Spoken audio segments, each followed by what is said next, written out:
Hey guys, welcome to concept capsule with Anshul, जहां पर इस सीरीज के अंदर हम हर रोज 2 मिनट के अंदर रिवाइज करते हैं एक amazing concept. Isn't it amazing? तो आज का जो हमारा कंसेप्ट है वो है section 55 which deals with redemption of preference shares.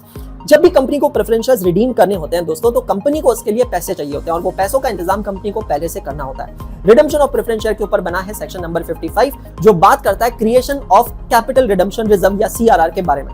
इसके अंदर कुल मिलाकर है 5 पॉइंट्स जिसको हम एक एक करके डील करते हैं। 55 पॉइंट नंबर 1 कहता है that preference shares can not be redeemed until and unless the shares are fully paid up. जब तक प्रेफरेंस शेयर्स पूरी तरह पेड अप नहीं है तो आप उसको रिडीम नहीं कर सकते, मतलब partly paid up preference shares can not be redeemed.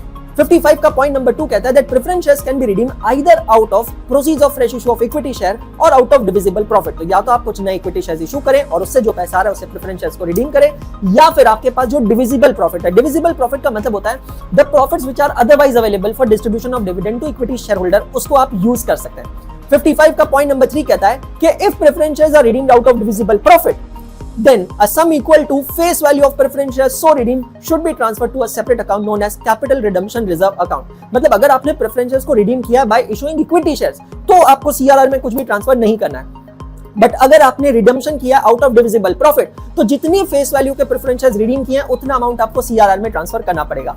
55 का पॉइंट नंबर 4 कहता है if the preference shares are the balance in CRR should be used only for issue of fully paid up bonus share. तो ये section 68 के अंदर हमने देखा है। और लास्ट पॉइंट कहता है कि जब भी आप प्रेफरेंस शेयर्स को रिडीम करते हैं एट प्रीमियम तो वो प्रीमियम का अमाउंट आप कहां से यूज कर सकते हैं? Can you use the balance of security premium और द डिविजिबल प्रॉफिट? तो मॉड्यूल का पेज नंबर 11.176 कहता है कि आपको एकेडमिकली सारे क्वेश्चंस ये समझकर सॉल्व करना है कि आप सिक्योरिटी प्रीमियम का बैलेंस यूज नहीं कर सकते। Isn't it amazing? अगर ये कंसेप्ट अच्छा लगा है वीडियो को लाइक करें और दोस्तों के साथ शेयर करें। फॉलो मी ऑन एकाग्रता series YouTube channel. All the best.